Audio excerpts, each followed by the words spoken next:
ఫిబ్రవరి 28న లలితా మాతాజీ గారి ఆధ్వర్యంలో మీ చేతులతో శ్రీచక్రార్చన దత్త కళ్యాణం చేసుకునే అద్భుత అవకాశం సంప్రదించండి.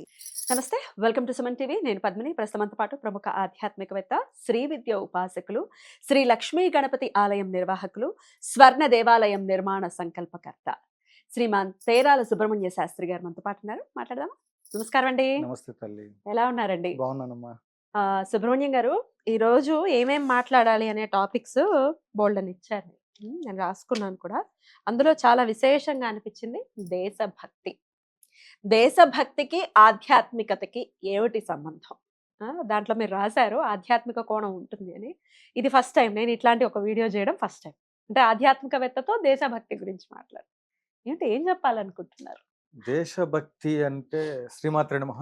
ప్రేక్షకులందరికీ కూడా ముందుగా వందే మాతరం, వందే మాతరం, వందే మాతరం ఈ పేరు చెబుతూ ఉంటేనే వందే మాతరం అనగానే రోమాంచితం అవుతోందా? అసలు మామూలుగా లేదు. దేశభక్తి అనేటువంటిది ప్రతి వాడిలో ఉండాలి. అందులో భాగంగా మనము ఈ దేశభక్తికి ఆధ్యాత్మికమైనటువంటి దాంట్లో అసలు ఏమిటి సంబంధం, దీన్ని మనం ఏ విధంగా పరిగణనలోకి తీసుకోవాలి, అసలు మీకెందుకు గురువు గారు గుళ్ళో కూర్చొని జై శ్రీరామ్ జై భవాని ఇట్లా మనం ఇష్టం వచ్చినట్లుగా అమ్మవారికి సంబంధించింది చేసుకోవచ్చు కదా అంటే చేద్దాం, కాదంటల్లా. నా ఉద్దేశం ఏంటంటే ప్రతి దేవాలయంలో నేషనల్ ఫ్లాగ్ ఉండాలి. ప్రతి దేవాలయంలో గణపతి పూజ కంటే ముందు ఖచ్చితంగా జాతీయ గీతము, జెండా వందనము ప్రతిరోజు జరగాలి. ప్రతిరోజు జరగాలి. అదే మాదిరిగా ప్రతి ఒక్కళ్ళు ఫోన్లు మాట్లాడేటప్పుడు శ్రీమాత్రే నమః. ఇప్పుడు మీరు గతంలో కూడా అంటున్నాం కామాక్షి కామాక్షి, ఎవరైనా ఫోన్ చేస్తే కామాక్షి చెప్పండి అంటారు. కానీ నాకు అనిపించింది ఈ మధ్యకాలంలో అనేక రకాల సమస్యలని వింటూ ఉన్నాను. కొంతమంది మాట్లాడేటప్పుడు ఓం నమ శివాయ అని, ఇంకొంతమంది జై శ్రీమన్నారాయణ అని, మహాదేవ అని ఎవరికి తోచింది వాళ్ళు చెప్తూ ఉన్నారు. కానీ ఇక్కడ ఏమని చెప్తున్నామంటే వాళ్ళ యొక్క మరి ఇష్టదైవాలను స్మరిస్తున్నారని ఆధ్యాత్మికంగా అనుకోవచ్చు. ఆ రాజకీయ పరంగా వెళ్ళినప్పుడు జై తెలంగాణ అని ఇంకొకళ్ళు అంటారు, ఇంకోళ్ళు జై ఆంధ్ర అంటారు. వాళ్ళ ప్రాంతాల మీద అభిమానంతో వాళ్ళు పిలుస్తారు, కామన్. కానీ మనమందరం ఈరోజు శ్రీరామ అన్న, జై తెలంగాణ అన్న, జై ఆంధ్ర అన్న ఏమంటున్నా ఆ దేశంలో బార్డర్లో ఉండబడే సైనికులు వాళ్ళు పడుతున్న కష్టాలు వాటన్నిటిని గమనించిన పిమ్మట ఈ ప్రపంచంలో అసలు వాళ్ళ జీవితాలని, అంటే మనం ఒక రాకెట్ని అంతరిక్షంలోకి పంపించేటప్పుడు ఆ సైంటిస్టులు వాళ్ళు తిరిగి వస్తారో రారో కూడా తెలియదు అమ్మా.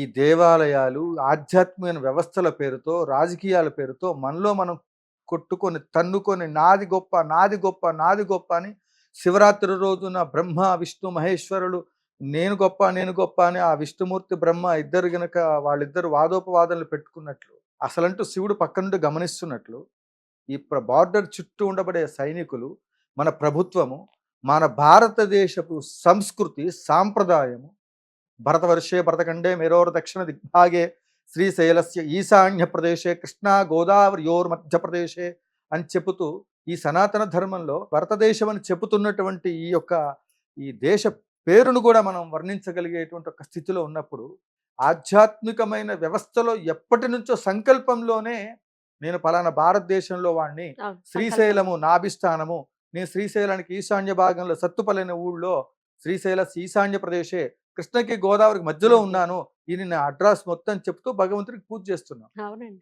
అంటే ఇంటికి శంకుస్థాపన చేయాలంటే భూమి పూజ చేయాలంటున్నాం. ఇంకా దేనికైనా ఒక వ్యవస్థలో మనం ఆలయం కట్టాలంటే శంకుస్థాపన చేయాలంటే భూమి పూజ చేయాలంటున్నాం. వినాయకుడు పందిరిపై వేయాలంటే నవరాత్రుల్లో భూమి పూజ అంటున్నాం. లేచేటప్పుడు ఇవాళ నేను పడుకున్నాను, బతికి పొద్దున్నే బట్ట కట్టాలంటే లేచిన తర్వాత కింద స్పృహ వచ్చింది, అమ్మ నేను బతుకున్నాను, టీయో కాఫీయో తాగాలి, బెడ్ నుంచి లేచేటప్పుడు ముందు భూమికి నమస్కారం చేయాలి. ఆ నమస్కారం చేసి చేతులకు దండం పెట్టుకుని లక్ష్మీ స్వరూపంగా భావించి ఆ భూమికి నమస్కారం చేసుకుని కుడికాలు కింద పెట్టి పనులు చేస్తాం. మాతృభూమి జన్మనిచ్చినటువంటి ఒక తల్లిదండ్రుల్ని, జన్మనిచ్చినటువంటి ఒక ఈ భూమిని, భరత భూమిని వందే మాతరం వందే మాతరం అంటూ మనకి స్వతంత్రాన్ని తెచ్చిచ్చినటువంటి ఒక ఎందరో మహాత్ములు వాళ్ళ ప్రాణత్యాగాలు చేసిస్తే మనమేమో శ్రీమాత్రే నమః, గోవింద, లేకపోతే జై శ్రీమన్నారాయణ, లేకపోతే ఓం నమ శివాయ, జయ జయ శంకర, హర హర శంకర. నువ్వు ఇవన్నీ చేయాలంటే అసలు ఈ దేశం బాగుండాలి కదా. ఈ దేశ వ్యవస్థలో అసలు సైనికుల గురించి ఎంతసేపు నాకు టాటా సుమో కావాలి, ఫ్లైట్ కావాలి, నాకు ఆస్తి కావాలి, ఈ పంచాయతీ కావాలి, నా పిల్లకి పెళ్లి కావాలి, మా ఇంట్లో కుక్క పిల్లలకి చైన్ గొలుసు కావాలి, ఈ సంకల్పాలేంటి?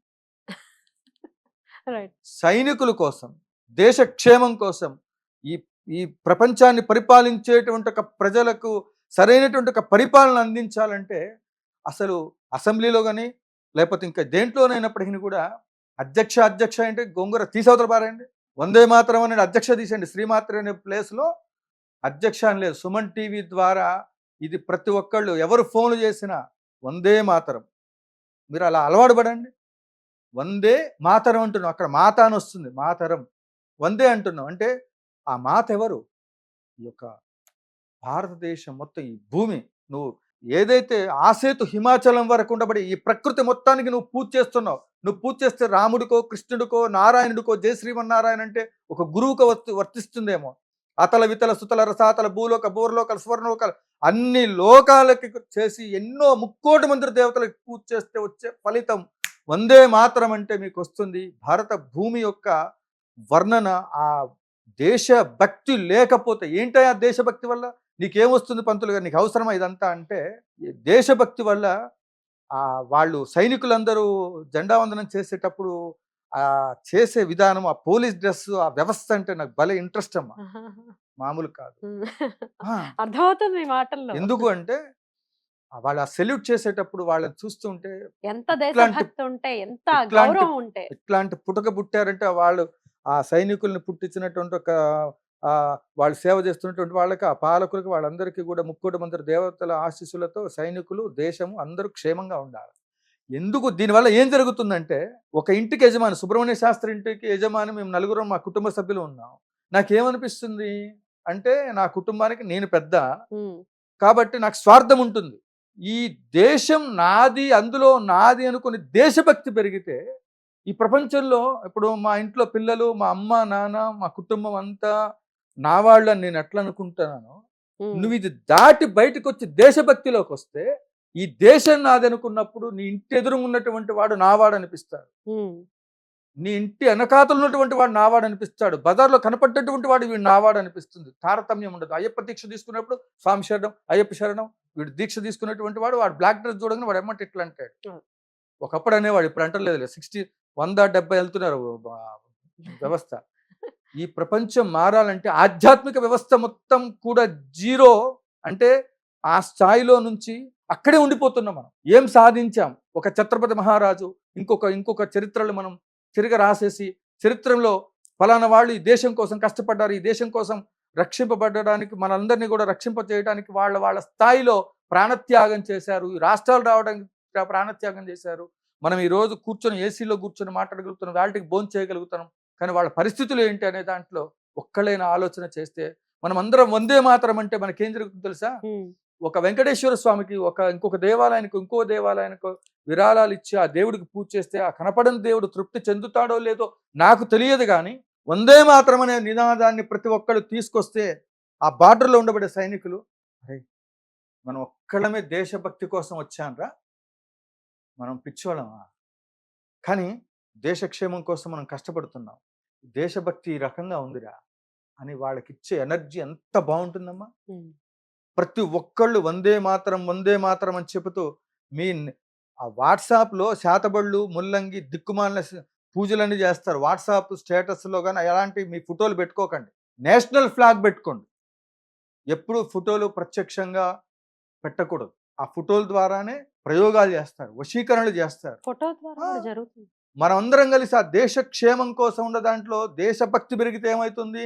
మనందరికీ దేశ ప్రధాని, ఆ పై అధికారులు, పాలనా వర్గంలో ఎవరు అధికారంలో ఉన్నారో వాళ్ళు, ప్రతి ఒక్కళ్ళు వాళ్ళు చేసే అన్నదాన పుణ్యం, దేశం క్షేమం కోసం సైనికులు చేసే పుణ్యం, ఆ పాలనా వర్గం ద్వారా చేసే దానాలు, ధర్మాలు, ఈ వ్యవస్థ మొత్తానికి సంబంధించినటువంటి దాంట్లో అన్ని దేవాలయాలకి వ్యవస్థలు నడుస్తుంటాయి. ప్రభుత్వాల ద్వారా కావచ్చు, ఎవరెవరు చేస్తున్నారు. వందే మాతరం అంటే ప్రతి క్షణం అనుక్షణం వందే మాతరం అంటే అమ్మ పలుకుతుంది భరతమాత. భూమి పూజ చేస్తే మీకు ఇల్లు కావాలా, వందే మాతరం. అలా కూడా దాంట్లో సందేహమే లేదు. ఉమ్, అమ్మ ఉమ్. అసలు నాకు నిజంగా చెప్పాలంటే నా అనుభవంలో చెప్తున్నాను, ఉమ్. మీరు దేశభక్తిని పెంచుకోండి, మీరు రోజు వందే మాతరం అనటానికి ప్రయత్నం చేయండి. ఖచ్చితంగా సుమన్ టీవీ ప్రేక్షకులందరికీ ఒకటే చెప్తున్నా, మీరు ఒక 10 మందికి సేవ చేసి 10 మందికి దాన ధర్మాలు చేసేటువంటి క్రమంలో ప్రతి నిమిషం కూడా వందే మాతరం. అట్లనే చిరంజీవి గారు సినిమా తీశారు, స్టాలిన్ ఏదో, ఉమ్, నలుగురికి సహాయం చేయండి 100 మందికి అవుతుందని.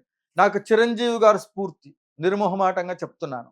ఎందుకంటే 10 మందికి సహాయం చేస్తే వచ్చేటువంటి ఒక ఫలితం. అట్లనే జగ్గారెడ్డి గారు, ఆయన గారు ఏ నియోజకవర్గమో నాకు కొంచెం ఐడియా రావట్లేదు. ఉమ్, జగ్గారెడ్డి గారు వీడియోలు చూస్తా ఉన్నా, సూపర్. ఆయన కనపడ్డ వాళ్ళకి, కష్టంలో ఉన్నటువంటి వాళ్ళకి, ఆ జగ్గారెడ్డి గారు ఉమ్. ఆ చెప్పుల షాప్ దగ్గరికి వెళ్ళి ఆగాడా, ఎంత అవుతుంది, 20,000 అవుతుంది, ఇదిగో 50,000 ఉమ్, తీసుకో, షాప్ పెట్టు. ప్రతి వాళ్ళు ఆ విధంగా చేస్తే, కష్టంలో ఉన్న వాడిని ఆదుకుంటే ఉమ్. సమాజంలో అసలు క్రైమ్ 90% తగ్గిపోతుంది.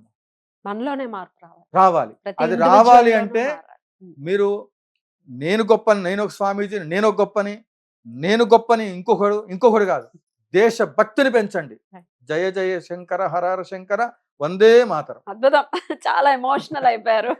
అంటే ఆయన లోపల ఉన్నటువంటి అభిమతం అది అర్థమవుతోంది. చాలా చాలా సంతోషం. ఒక పరహితం కోరుకోమని మన ధర్మం చెప్తుంది ఖచ్చితంగా.